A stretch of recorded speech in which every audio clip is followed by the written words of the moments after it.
Hi, I'm Chef Isaac from Cooking with Isaac and Chef Isaac's Grill Slathers. Today I'm going to be speaking to the Burlingame High School Culinary Arts class. Just going to give them a little feedback and Q&A about the positives and negatives of possibly choosing a culinary career. Okay. So, like Ms. Kopp just said, my name is Isaac Scuitto. I've been a chef and cook for over 20 years. I graduated from the California Culinary Academy in 1994. I don't know if you guys all born before or after 1994? 98. All right, so I graduated a couple years before most of you guys were born. This has been my love and passion for my whole life. I started cooking when I was about your guys' age in high school, and directly out of high school, I went to culinary school in San Francisco at the California Culinary Academy. It's a 2.5-year associate program, and since then, I've worked in numerous fine restaurants. I spent the better part of 10 years working in the Las Vegas Strip at numerous hotels like Treasure Island, Aria, The Wynn, Caesar's Palace. And while I was there, I worked in numerous different capacities. Banquet chef, in-room dining chef, which means that you would be, if you're staying in a hotel and you order a hamburger, I'd be the guy that'd be in charge of sending it up to your room. And if you were at a Christmas party and banquets, I was one of the chefs responsible for putting out, buffets and stuff like that. So, Ms. Couches wanted me to come here and speak to you about, the positives and negatives of a culinary career. As you guys know, there's tons of culinary shows on Travel Channel, Food Channel. Anthony Bourdain. You got the Chef Ramsay's picture behind you. Anthony Bourdain as well. There's numerous Emerald. All these chefs that you see on TV, and it looks like a very romantic, exciting career, which it is. But I'd also like to tell you about the pros and cons of this career. In order to be a successful chef or cook, you have to have complete passion for food, whether it's desserts, salads, soups, sauces. You need to be completely committed to this career choice. There's a lot of long hours involved in a culinary career. Can be up to 12 hours a day, 6 days a week, working nights, weekends, holidays, and stuff like that. But the best part about being a chef or a cook in a restaurant or a large hotel or catering is that the things that you produce are making other people happy. So, whenever you guys go out to dinner or you have a good dinner at home and you really enjoy it, there's someone behind the scenes that is working really hard to, put that whole plate together for you to try to make you happy. So it's more of a personal gratitude to see people's happiness. And in addition to that, you have to deal with situations where people are unhappy with their dinner, and you can't please everyone all the time. But for the most part, you do everything you can to put the best food out at the right temperature. If you like your meat medium rare and they order it medium rare, you got to do your best to make sure that you give the customer what they want, and try to make sure that they leave happy and that they're going to return and come back to your restaurant or your hotel. So does anyone have any quick early questions? No? No? All right.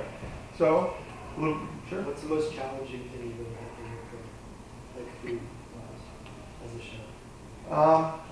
Well, in 2008, I was responsible for a banquet at Chinese New Year's at the Wynn Hotel. There was 2,500 guests. So that meant it needed to make 25 portions, or 2,500 portions of shark fin soup, cut out and put into a hollowed out coconut. So what we did, you'd have a team of at least 20 people cutting out a coconut, draining the milk, carving out some of the coconut meat, and then making 2,500 portions of soup. So if you saw a coconut with the top cut off, filled with soup, and then a little shark fin poking out of it. And at any given time, you would have, see these tables right here, you have 1, 2, 3, 4, 7 stations. You'd have 7 to 8 stations with 8 to 10 cooks, 4 on each side, each with a specific responsibility of moving. With this coconut, one person would put a scallop in there, the other person put the broth in there, another person put a shrimp in there, and then you move it, you know, and it goes. A complete line. It's like a conveyor belt, and that's the. And then were you the one managing all of that? Yes, I was. You were part of that? I was number 2. I was the assistant executive chef. So how it works in you go from prep. So you're a prep cook, then you would become a line cook, and then you would become what would be called like a master cook, and then after that you would go to a management, which would be sous chef, executive sous chef, assistant executive chef, and then executive chef. How my career worked is I started at a culinary school in 1994. I did my apprenticeship at a steakhouse in San Francisco. It was called Harris's. Worked there for a year and a half. And from there, for the next 10 years, I worked my way up to the assistant executive chef position. First, I was a sous chef in 1996, okay? And then from there, in 2002, I moved to Las Vegas, and I was the banquet chef at the Ritz-Carlton in Las Vegas. And then, so the stage would go, generally, you would have to have a year to 2 years in each of those specific positions, starting as a prep cook. You can go from there, maybe within a year, then they would have you out there, you know, cooking, sauteing, making pasta dishes, grilling steaks, and then from there you would become like a lead cook, where you were kind of in charge of the crew, right below the chef. And then when you become a sous chef, that's when, you know, some of the management comes involved. You're responsible for inventory, you know, making sure that you have all the vegetables that you need, you know, meats, seafood. You would do what is called a par. So how many gallons of each type of soups or sauces do you need per week, you know, per day? And then after that, you would move up to the next level would be executive sous chef, where you would directly assist the executive chef, and you would do a little bit more administrative work, work with you know, scheduling programs, Excel, Word, and stuff like that. And then you would deal directly with the people that you buy the meats and produces from, which are called purveyors. So you would have a direct contact with a company that sells all vegetables. You'd have a direct contact with people that sell all the breads and rolls that you get when you go to a restaurant. Desserts, you would coordinate with pastry chefs, and down the line from there. So it can be very demanding, but it's a very, very exciting, very fun career. One thing that I don't want to, I want to be honest with you, but I don't want to scare you.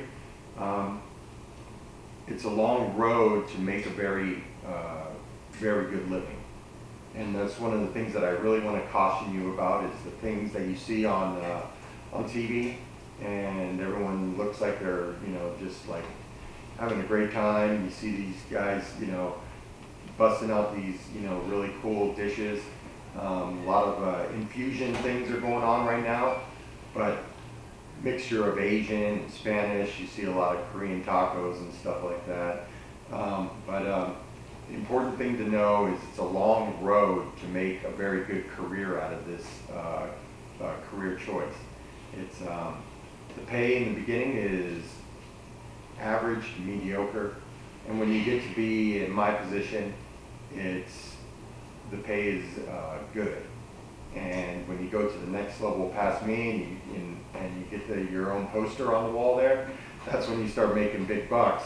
But the problem with that is that there's only so many celebrity chefs that can go around. I mean, how I ended up in this situation with my sauces here, these are my own fruit paste barbecue dipping sauces. Okay, this is peach, this is blueberry, this is chipotle. Okay, I make them in 5-gallon batches. For every 5 gallons, I put 10 pounds of peaches, 10 pounds of blueberries, and 5 pounds of chipotle peppers. Okay, so you got a fairly small 5-gallon pot, fresh peaches, fresh blueberries, peppers, cooking that. And then from that point, then you have to bottle it, label it, and I spend quite a bit of money to develop these 3 sauces. Can I interrupt you for a second? Okay, who remembers when we talked about food trends, what we call it when the inventor of food creates it, immerse herself in small batches? Again? Artisan. Okay, so that's the process he's explaining to you. Yeah, so like Ms. Couch just said, I am the artisan food product. So whenever you go to stores and you see that locally grown or locally made product, that is me. I am the person making these sauces. So I'm not like Casey Masterpiece or Kraft. These are all made by myself. I make them in Daly City, okay, which is about 10 minutes from here. And then from there, I drive them up to Auburn, California, which is towards Nevada, Reno, and then they put it in a bottle for me and put the label on for me. When I first started out with this sauce about 2.5 years ago, I was cooking it myself, bottling it, bringing it home, putting the labels on, all by myself in my living room, until I sold enough sauce to be able to pay someone to put the labels on for me. Did you have your own assembly line, like with your just passing it Like my producer here, Jay, would come over and we would sit in my living room with the TV on, putting labels on bottles, and so there was no assembly line. I was doing this for about a year by myself in my living room, and then taking, see the little shrink wrap right here that goes on top of the bottle? Yeah. I would put the wrap on there and take a hair dryer, and then the wrap would shrink, and I would put it back in the, You should, do you know the show Shark Tank? Sure. You should go on that show and introduce your product to them. I'm sure they could. I'm serious. Yeah. A lot of people do that. Many people ask me to do that, and at this point, I don't believe my product is. I don't think I've sold enough sauce to make it on the show. Maybe down the line. The thing with Shark Tank is they would like to have 2 to 3 years of financial reports of how much money you've made, how much money you've lost, and how much money you project to make, and what areas that you plan on selling. So they want to know that it's worth their while to give me money to make a whole bunch of this sauce. That's a great question because a lot of people have mentioned that, and they've also mentioned like places like Costco, Whole Foods, and the other issue with that is in order to produce enough of this sauce for a place like Costco or Whole Foods, I would have to make 20,000 bottles of each one of these flavors, and that can cost me up to about $25,000 to $30,000 just to make one batch of sauce. And if you go to Costco with your parents and you see my sauce there and you don't buy it, after 6 months they will call you and tell you to come and get your sauce and bring it home with you. And then I would have 20,000 bottles of sauce sitting in my living room, which I don't have space for, and then no one to sell it to. Currently, I sell this sauce at local stores like Lenardi's, Molly Stone's up the street off of Burlingame Avenue, and some small markets around the Bay Area from between here and like Tahoe, and then towards Santa Cruz as well. Right now, all the 3 of these sauces are in about 20 stores, and I look forward to moving forward. Maybe one of you kids could help me invest. I'm more than happy to take some kind of donations. The next time you go to Burlingame Farmers Market. Yeah, Burlingame. So you could see me if you go Sunday. That's how me and Miss Couch met.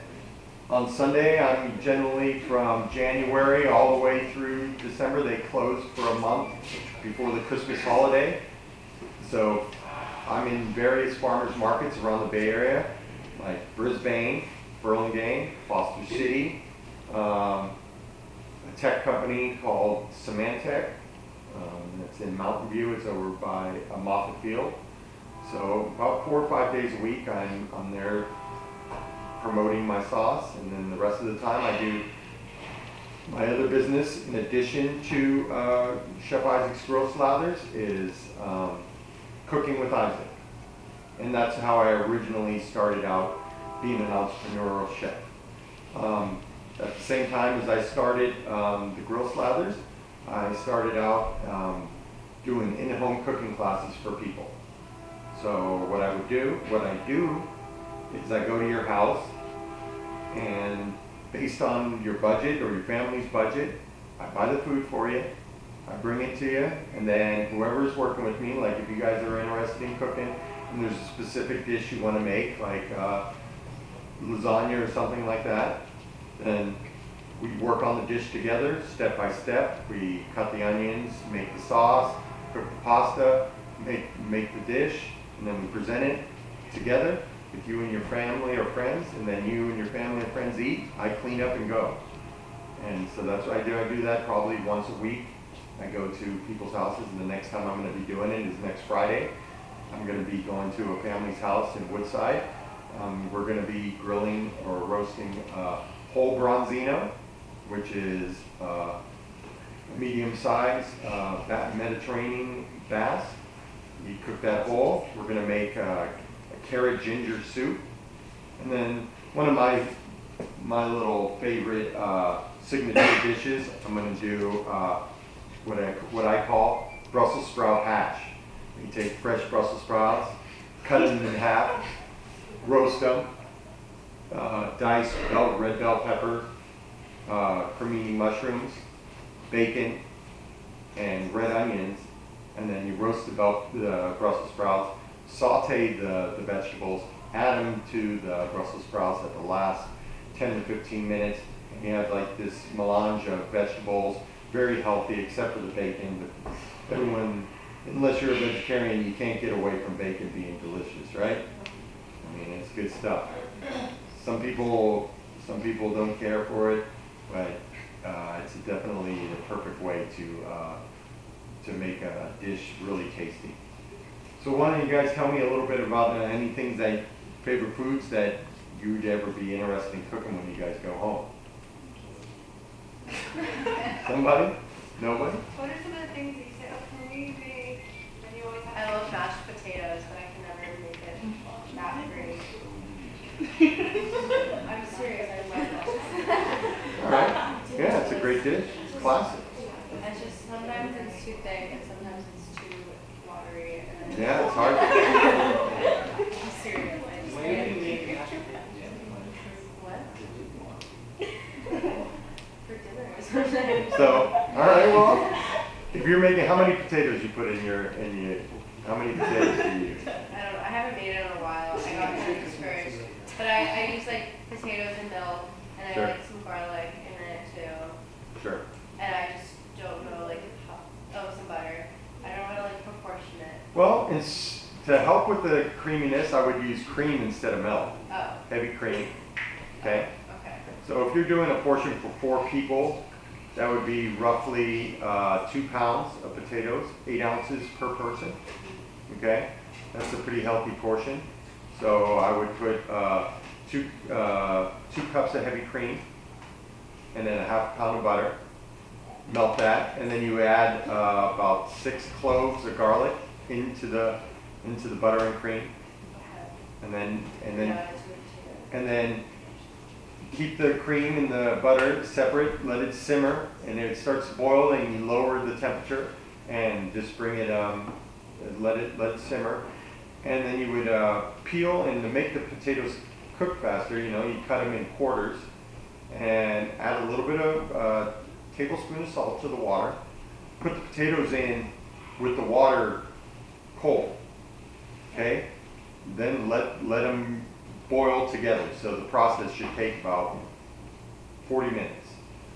Okay, 35 to 40 minutes. So you peel 4 potatoes, 4 to 6 potatoes, 2 cups of heavy cream, ½ pound of butter, probably 6 cloves of garlic, and then tablespoon of salt and pepper. Okay. And what do you do for mixing? Do you have? I have one of those that one potato masher that has a ton of different holes in it. Holes? Yeah, you just smash it. Okay, yeah, that works. I never thought of using cream. Yeah. I just use a ton of milk. No, the cream will make it. It will help with what you said about being sometimes a little bit too thin. Yeah. Okay. Thank you. Sure. I'll actually do that. Anybody else? Who's my dessert fans over there? What are some things you guys want to learn how to make? No. Macaroon. Yeah, it's a little bit of a little coconut dish. I'd be happy to get Mrs. Couch some recipe for you. A simple recipe. Where is it on the scale? I find that baking and desserts tend to be more challenging. So as far as baking and the difference between pastries and baking and just cooking food like you would eat at home for dinner, the difference is that in pastry and baking, you need to be exact. In order for you to make the recipe properly, you need to follow the instructions to the T to make sure that a cake or a macaroon holds up properly and has the right texture. That's why pastry, as a pastry chef, you can make a little bit more money because it's a specialized career choice. So, and there's quite a few less pastry chefs than there are just chefs that are cooking hot dinners. So if you're a pastry chef and you're decorating cakes, you can do quite well working in a restaurant, in a nice restaurant or a hotel. When I was in culinary school, I had to take 6 months of basic pastry and baking, and then another 6 months or 3 months of advanced baking and pastry where I had to make wedding cakes and stuff like that.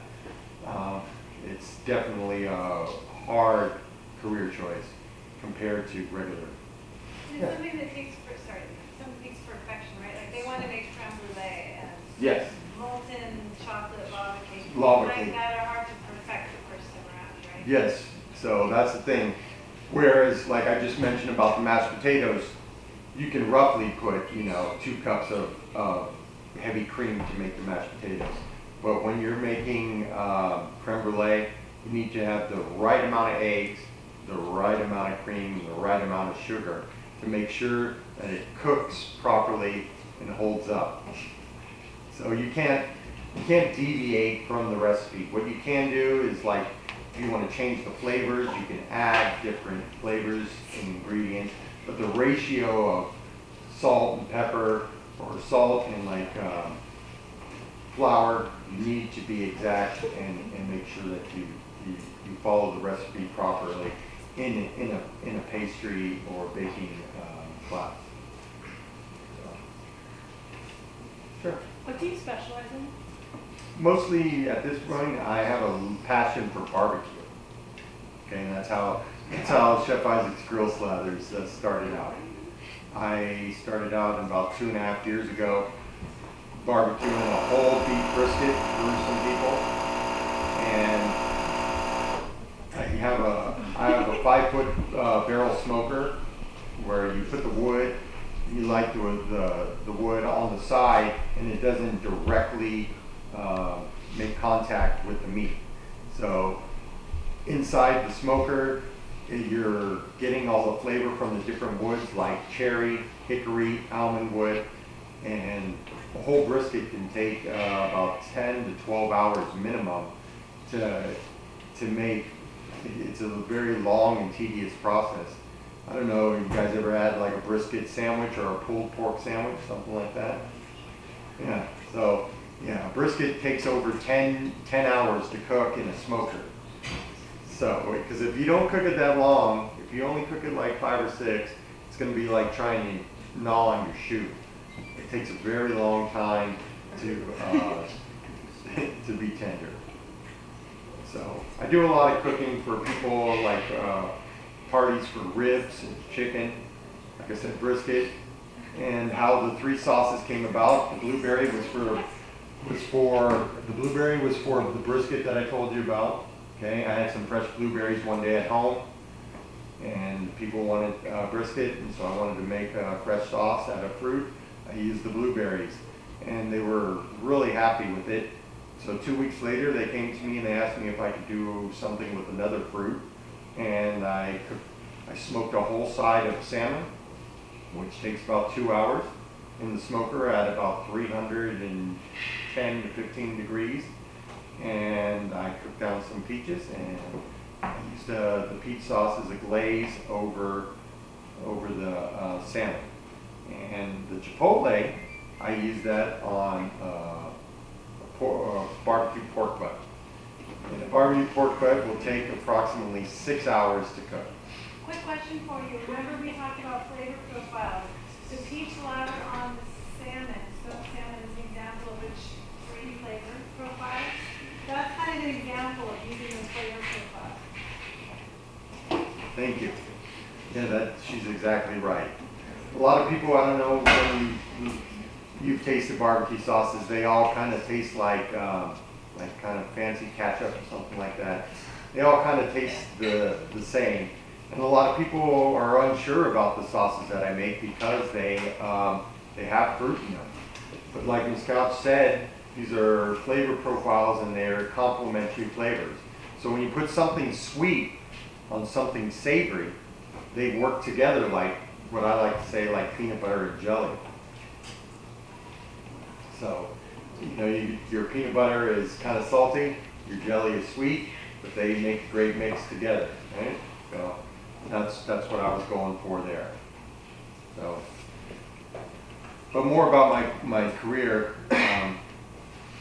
I'm working over 10 years in Las Vegas. I hope I'm sure you guys want to go to Las Vegas sometimes when you get a little bit older, huh?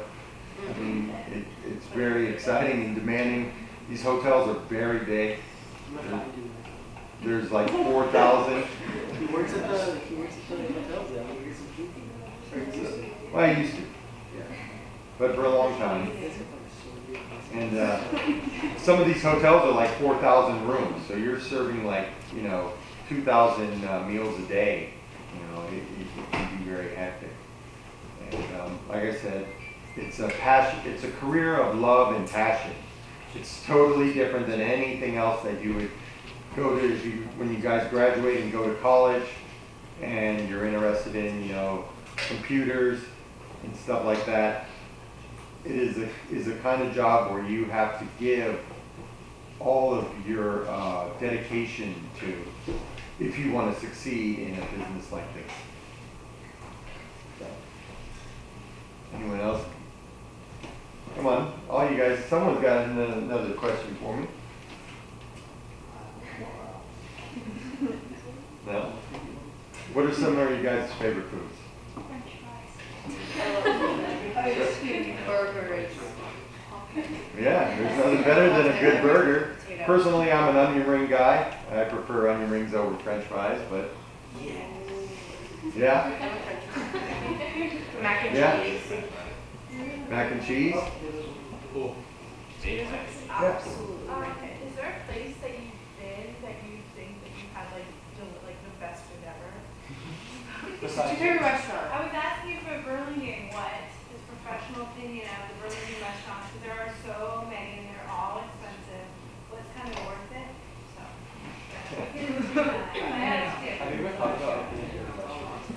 I have thought about opening my own restaurant. One of the things that I enjoy very much, that's not really a fancy dish, is I'm a big fan of Philly cheesesteaks. Oh, yeah, that one. Yeah. So good. Yeah, right? Why do you get Philly cheesesteaks from around here anyway? I'm gonna have to say no. I don't like the place on California Drive. What about over in Belmont? Jersey Joe's? Yeah, I'll drive to Jersey Joe's before I go to the cheesesteak shop. How about Burlingame Avenue restaurants?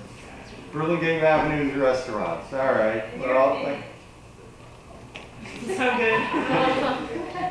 yeah, like Ms. Scout said, they can be quite expensive sometimes. So probably the most popular one is over there. There's that I want to try that I mentioned to Ms. Couch's sushi place. I believe it's called Priva. Oh, Yeah. is it good? I don't know. It's too expensive.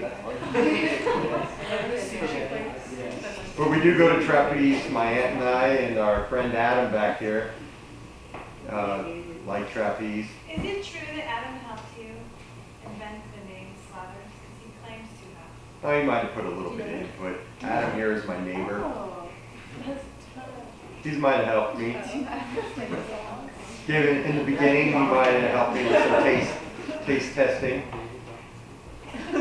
But yeah, Burlingame Avenue. There's a lot of restaurants on Burlingame Avenue. There's the Burmese restaurant, Mingalaba. Oh, I was going to ask you about that. That place is so good. Yes. It's so good. Do you like, I was going to say, do you know about Mingalaba? Yes, I do. Yeah, it's a very good Do you restaurant. like Mediterranean kebab? The place on the corner. Yeah. I've eaten there once. Kebabs and stuff like that is good. Personally, I like the simpler stuff like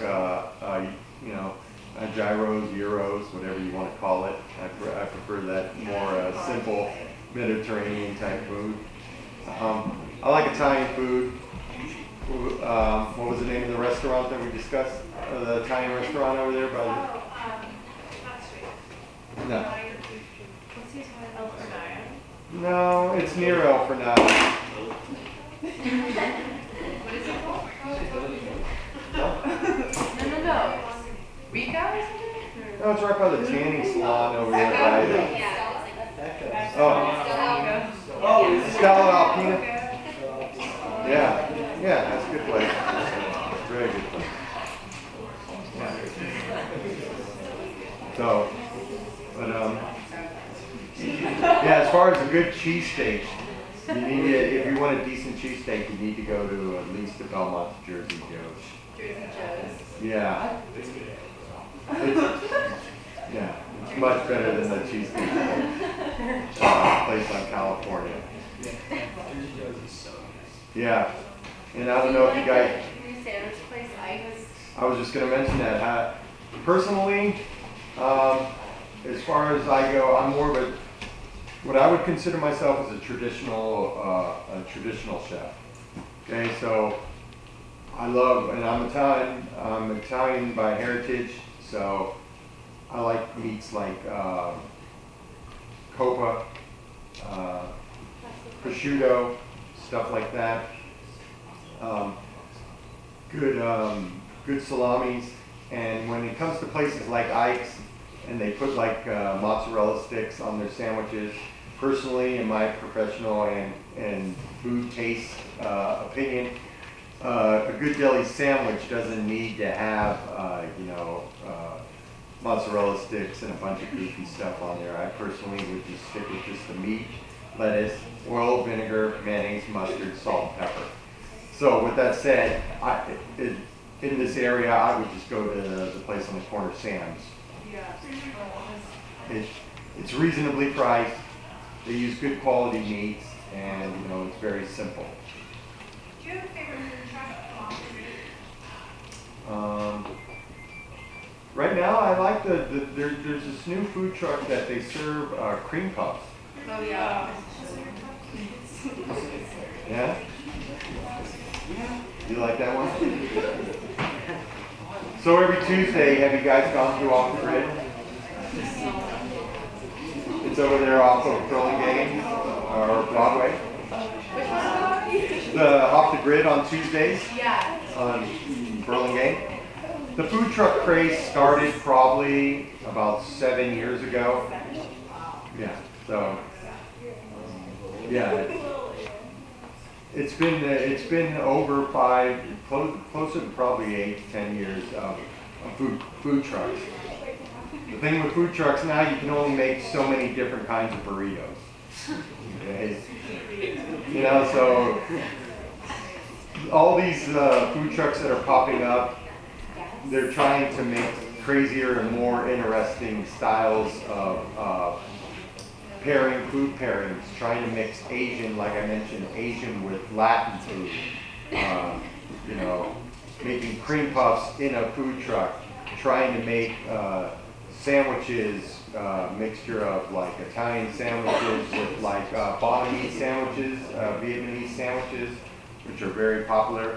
And how those sandwiches, Balinese sandwiches, I don't know if you ever had them, they have a lot of fresh vegetables.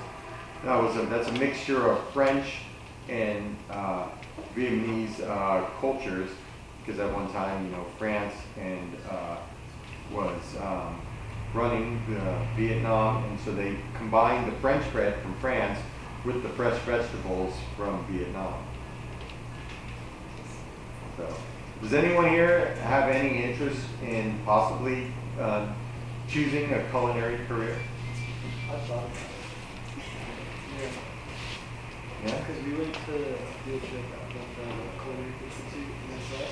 Yeah. I thought that was really interesting, and I considered it, but I don't know if I could. Yeah. Well, it's a 2.5-year program for an associate's degree, and roughly it would be about $60,000 for the 2 years. And you know, you work Monday through Friday, and you rotate between day shifts and night shifts, back and forth. Work isn't work for the institute. Yeah. So you would go a couple months per class, based on whatever class you're in. You would go through butchery classes. You would go through, in addition to cooking, you would also have to do table service, where you'd have to spend about a month waiting tables to guests that come from the outside. So you'd have to learn how to carry plates on your arm, bring them to the table like you do when you go to the restaurant. You have to make sure that you serve properly to the right. When you serve to the right, and you wrap around the table.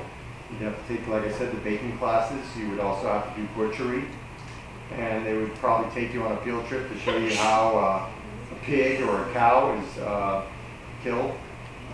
So you'd see someone shoot a cow or a pig in the head, and they would show you how they split the cow open and break it down and turn that cow into your hamburger. So some people, it can be kind of rough to watch.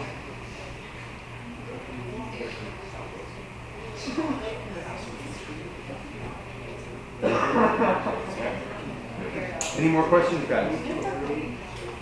I have a question for you. What Sure. are, since you graduated from culinary school, what are some of the major trends that you've seen recently, so changes in the food industry that you've noticed?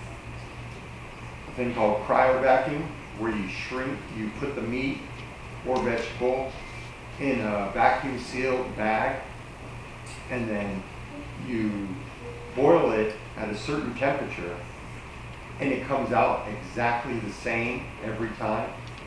So you take it's basically a very, very tight Ziploc bag, sucks all the air out of the bag, and then you put it in a rotating, it's called an immersion circulator, where you take the meat that you're cooking, and it's constantly at a rolling boil, and you put it in there, and it has a set time of like 15 minutes, and you'll have a perfectly cooked medium rare steak.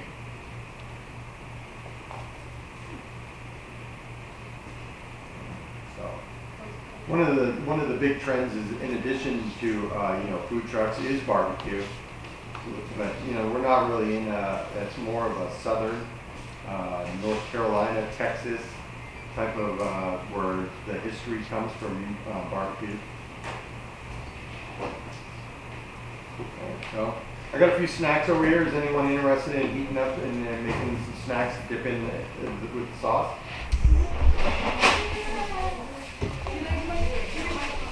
Let's put, we got a little bit of meatballs. Okay. The meatballs and then the other bowl. The meatballs need to go a few more minutes. Yeah. Of course. Casey, watch out. I heard the sausages.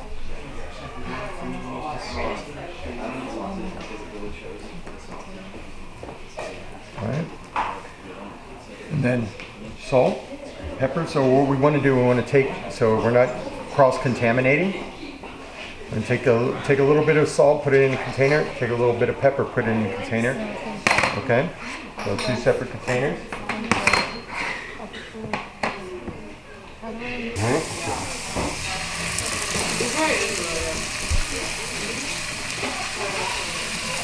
Okay.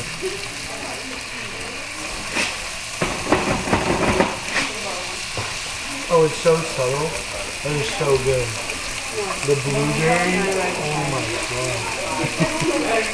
I'm also tasting these meatballs with that blueberry. Let's put a little more oil. And turn that oven, that one on. You're really good at cutting. I don't know how to cut. Yeah, I'm having a great time with these guys. I hope I was helpful. Hope I pointed them in the right direction, gave them some pointers about, the choices of being in the culinary field.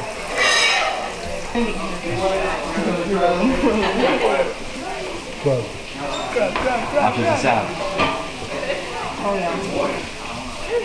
Get out. Is to take all the toothpicks and no one else can eat them. You get that from Kay? The key to success. Toothpicks go. You guys want to see how to sharpen a knife?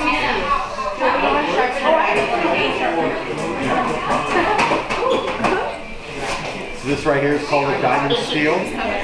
You hold the knife at a 20-degree angle. You go down 4 times on one side. Then you go on the other side of your knife at a 20-degree angle. Okay. 1, 2, 3, 4. See what ends up happening why you need to do that is your knife will be sharp, but after you're cutting vegetables, the metal kind of bends and then it gets dull. So you want to straighten the steel out to be able to